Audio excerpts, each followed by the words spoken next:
ഫിറൗനിന് passport ഉണ്ട് എന്നുള്ള കാര്യം കൂടി നിങ്ങൾ പ്രത്യേകം മനസ്സിലാക്കേണ്ടതുണ്ട്. ചരിത്രത്തിലെ ഒരു ശ്രദ്ധേയമായ ഒരു സംഭവമായിരുന്നു ഇത്. 1974 ഈജിപ്തിൻ അധികൃതർ ഫിറൗനിന്റെ ആ ഒരു മൃതദേഹത്തിന് നൽകിയ ഔദ്യോഗികമായിട്ടുള്ള ഒരു യാത്രാരേഖയായിരുന്നു ആ ഒരു പാസ്പോർട്ട്. 1974 ഫിറൗനിന്റെ മൃതദേഹത്തിന് ഫംഗസ് ബാധ ഉണ്ടെന്ന് കണ്ടെത്തുകയുണ്ടായി. അതിനെ തുടർന്ന് അന്ന് വിദഗ്ധ ചികിത്സയ്ക്ക് വേണ്ടി ഈജിപ്തിൽ നിന്നും ഫ്രാൻസിലേക്ക് ഫിറൗനിന്റെ മൃതദേഹം കൊണ്ടുപോകേണ്ടി വന്നു. എന്നാൽ വിമാനത്തിൽ കയറ്റുന്നതിന് മുമ്പ് ഈജിപ്ഷ്യൻ നിയമപ്രകാരം രാജ്യത്തു നിന്ന് പുറത്തേക്ക് കൊണ്ടുപോകുന്ന ഏതൊരു വ്യക്തിക്കും ഒരു ഔദ്യോഗികമായ യാത്രാരേഖ, അതായത് പാസ്പോർട്ട് ആവശ്യമായിരുന്നു. അങ്ങനെയാണ് ഫിറൗനിന് ഈജിപ്ഷ്യൻ സർക്കാർ ഒരു ഔദ്യോഗികമായ പാസ്പോർട്ട് നൽകുന്നത്. ഫിറൗനിന്റെ മൃതദേഹം പാരീസ് വിമാനത്താവളത്തിലെത്തിയപ്പോൾ പാസ്പോർട്ട് കൈവശമുള്ള ഒരു രാജാവിന് നൽകുന്ന എല്ലാ സൈനിക ബഹുമതികളുടെയും സ്വീകരണം നൽകി എന്നുള്ളത് കൂടി പ്രത്യേകം മനസ്സിലാക്കേണ്ടതുണ്ട്. മൃതദേഹത്തിന് അന്താരാഷ്ട്ര യാത്രയ്ക്കായി ഒരു പാസ്പോർട്ട് നൽകിയ ചരിത്രത്തിലെ ഏക സന്ദർഭങ്ങളിൽ ഒന്നാണിത്. അതോടൊപ്പം ഈ ഒരു മൃതദേഹം അത് മൂസാ നബി അലൈഹി സ്വലാത്തു വസ്സലാമിന്റെ കാലഘട്ടത്തിലുള്ള ഫിറൗൻ അല്ല എന്ന് പറയുന്നവരുമുണ്ട്. നോക്കൂ, ഫറോവ അല്ലെങ്കിൽ ഫിറൗൻ എന്നത് ഒരു കാലത്ത് ഈജിപ്ത് ഭരിച്ച രാജാക്കന്മാരെ പൊതുവെ വിളിച്ചിരുന്ന ഒരു സ്ഥാനപ്പേരായിരുന്നു. മൂസാ നബി അലൈഹി സ്വലാത്തു വസ്സലാമിന്റെ കാലഘട്ടത്തിൽ ജീവിച്ച ഫിറൗൻ ആരായിരുന്നുവെന്നതിൽ അഭിപ്രായ വ്യത്യാസങ്ങൾ നിലനിൽക്കുന്നുണ്ട്.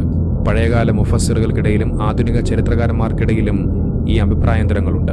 ഇന്ന് മുസ്ലിമീങ്ങളും അല്ലാത്തവരുമായ ചരിത്രകാരന്മാരും പുരാവസ്തു ഗവേഷകരും ശാസ്ത്രജ്ഞരും വ്യത്യസ്തമായ സിദ്ധാന്തങ്ങളും പഠനങ്ങളും അവതരിപ്പിക്കുകയും പ്രത്യേകമായ രചനകൾ നടത്തുകയും ചെയ്തിട്ടുണ്ട്. ഓരോരുത്തരുടെ നിഗമനങ്ങൾക്കും അവരുടേതായ ന്യായങ്ങളും അവർ നിരത്തുന്നുണ്ട്. പക്ഷെ ഇന്നേ വരെ കുറ്റമറ്റ ഒരു അഭിപ്രായം രൂപപ്പെടുത്താൻ ഇതുവരെയും കഴിഞ്ഞിട്ടില്ല. ഈജിപ്തോളജിയും അന്നുകാലത്തെ രാജാക്കന്മാർ എഴുതിവെച്ച ഫലകങ്ങളും ശവക്കല്ലറകളിലെ എഴുത്തുകളുമാണ് അവർ ഗവേഷണത്തിനുള്ള അടിസ്ഥാനമായി സ്വീകരിക്കുന്നത്. അധികാരിവർഗങ്ങളുടെ താൽപര്യത്തിനനുസരിച്ച് മാത്രം എഴുതപ്പെട്ട ഫലകങ്ങളും പല കവർച്ചകളിൽ രക്ഷപ്പെടുത്താനായി ഒളിപ്പിച്ചുവെക്കലുകൾക്കും വിധേയമായ ശവക്കല്ലറകളിലെ എഴുത്തുകളും പൂർണ്ണമായും വിശ്വസനീയമല്ലെന്നതുകൊണ്ട് തന്നെ ഇത്തരം ഗവേഷണങ്ങൾ ഒരിക്കലും ഒരു ഉറപ്പിലേക്ക് എത്തിക്കുകയില്ല.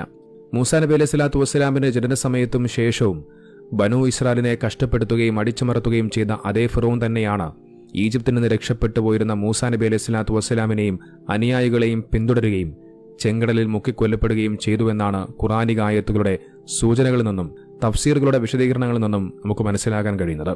തഫ്സീറുകളിൽ ഈ ഫിറൗനിന്റെ പേര് പല വിധത്തിൽ കാണപ്പെടുന്നുണ്ട്.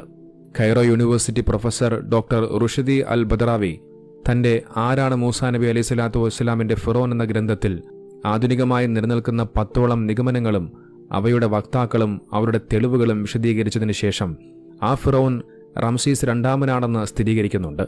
റംസീസ് രണ്ടാമന്റെ ഒരു കൈ അല്പം ഉയർത്തിപ്പിടിച്ചത് അപകടത്തെ തടയുന്ന വെപ്രാളം മൂലമാണെന്നും മറ്റു മമ്മികളെല്ലാം ശാന്തമായ രീതിയിലാണ് കൈവച്ചിട്ടുള്ളത് എന്നും അദ്ദേഹം നിരീക്ഷിക്കുന്നുണ്ട്. അതോടൊപ്പം റാംസീസ് രണ്ടാമന്റെ ആ ഒരു ശവശരീരത്തിൽ കണ്ടെത്തിയ ഉപ്പിന്റെ സാന്നിധ്യം കടലിൽ മുങ്ങി മരിച്ചതിനുള്ള തെളിവാണെന്നും അദ്ദേഹം പറഞ്ഞു വെക്കുന്നുണ്ട്. അതോടൊപ്പം ഈ ഫിറൗനിന്റെ മൃതദേഹവുമായി ബന്ധപ്പെട്ടുകൊണ്ട് പ്രശസ്ത പ്രൊഫസറായിട്ടുള്ള മോറിസ് ബുക്കായ് നടത്തിയ ചില പഠനങ്ങളും ശ്രദ്ധേയമായി മാറി. അദ്ദേഹം ഈജിപ്ത് സന്ദർശിച്ച സമയത്ത് ഫിറൗനിന്റെ ഈ ഒരു മൃതദേഹത്തെ പ്രത്യേകം അദ്ദേഹം പരിശോധിക്കാനുള്ള അനുവാദം വാങ്ങിച്ചു.